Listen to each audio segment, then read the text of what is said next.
Well, Peter, what is the response to be to the ongoing job losses, to recession, to downgrades? Well, Brand SA has gathered insight from industry stakeholders on the impact of the downgrades on South Africa's reputation. Brand SA holding a consultation on a recovery strategy from the downgrades in Johannesburg today. Well, South Africa's credit rating, of course, downgraded to sub-investment grade or so-called junk status by both S&P Global and Moody's. This may very well negatively impact on our reputation and South Africa's competitiveness. South Africa ranks tops for its sound financial systems. That's one of the reasons why it's an investment destination of choice. But the weak economy, currently in a recession and looming further downgrades, pose a risk to South Africa's country brand.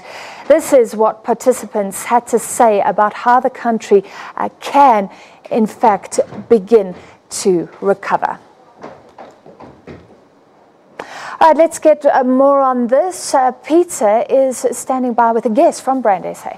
Thank you very much indeed. In fact, we're speaking to Janine Hill, a director at Brand SA. Thank you very much for joining us. Welcome to the program. Always great to see you, Peter. So, you're branding South Africa, and you know what we're seeing and what we're hearing.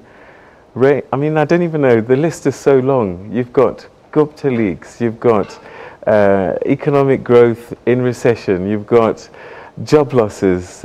You've got the list doesn't end, and crime, etc., etc. How do you even begin to turn that ship around? It's almost like the Titanic sinking.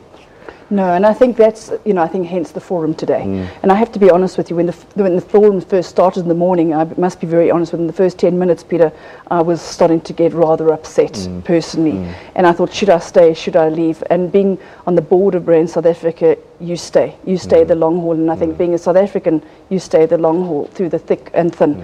And by the end of the session, after about 12:30, I have to just tell you, we walked out very positive with the stakeholders, because at the end of the day, it was a message.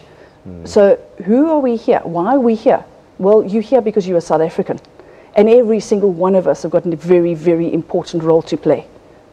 All right, so what can you do? You say we have a role to play. Yeah. How do we turn perceptions around in the face of all of these statistics?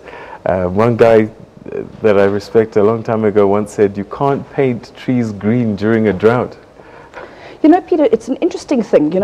24 countries around the world have been downgraded over the last 17 odd years. 9 have recovered. And so today we made a decision in the group that we really want to be one of those 9 that come through. But the other message that I want to bring across is, do you know that we actually haven't reached junk status? Do you know that the status that we're currently in from an international point of view is actually sub-investment rating status? Now, that's where we as South Africans really truly jump on a very negative bandwagon and continue that constantly. And if you read all the analyst reports and if you read all the investment stats from the rating agencies, it clearly says sub-investment. It does not say junk. We're a few steps away from that, and there's a huge amount of work and very serious work that needs to be done. So we as South Africans tend to really perpetuate our own destiny. And that's why, Peter, we need to change that. You can call it what you want, but the reality is there are people that are not allowed to invest once you reach that sub-investment, and that's the story. Correct. Actually. You're right, but do you know that on the FDI rating, which is an international rating, we are still one of the top 25 countries that has been approved as far as the international ratings is concerned. So I'm not defending at all, and I'm certainly not sitting here as an economist, and I'm not sitting here to defend South Africa's reputation. I'm certainly not in that position to do. What I am saying, there's an opportunity as South Africans, instead of reeling into the negativity, there's an opportunity for us to be positive and look and highlight the positivities of what we're doing. What can we be positive about? Have a look at the beauty that's in this country. Have a look at the people that are in this country. Look at our education systems that we actually have built. I went recently to Mpumalanga. I spent 3 days with the Premier in Mpumalanga. I saw state-of-the-art schools for our rural children that have never been exposed to education like that in the world.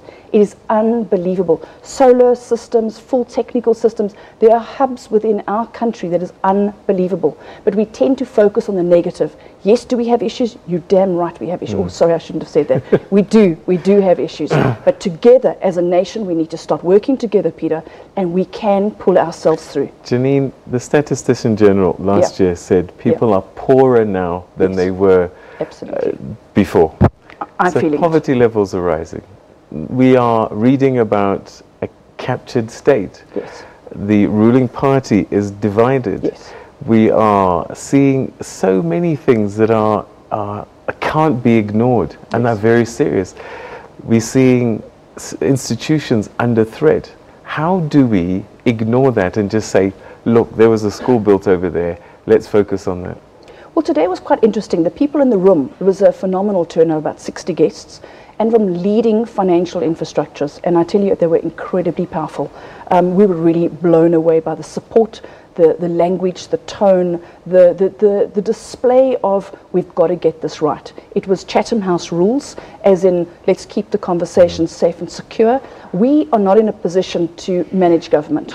We're not in a position to manage our politicians. But I think what came through is we really, as a nation, as leaders in a nation, whether it's CEOs of organizations, whether we head up entrepreneurs, we head up companies, whether we are as media, let's start being responsible, active, and proactively looking after our African brothers and sisters and stop the xenophobia, start inclusive behavior, bringing people into our family in South Africa and behaving like a nation that welcomes people into a country. All right, so you said there were 9 countries that managed to get themselves out of recession and recover from the junk status. Yes. What did they do that we can copy? So Korea was one of them that was brought through, and Dr. Petrus de Kock, who's the head of research, is the general manager of research for Brand South Africa, displays his research on the website, which I know will be readily available, and anyone can go to the Brand South Africa website and have a look at the content and use that in your content when you're presenting overseas and that kind of research. But what they've done is they pulled together as a nation. In the education system, they started making sure that school children were aware of the status and the grading of the economics of the country. If we ask our people in our country, where are the rugby players? Where is the Proteas? Where is Bafana Bafana?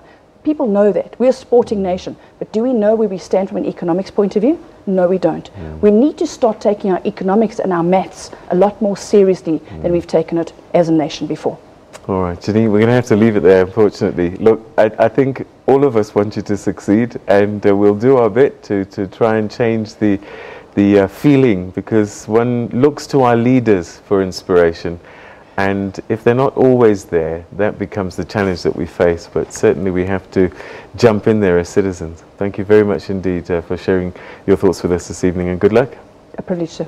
Okay, so that was Janine Hill, who's a director at Brand SA on a mission to rebrand South Africa positively.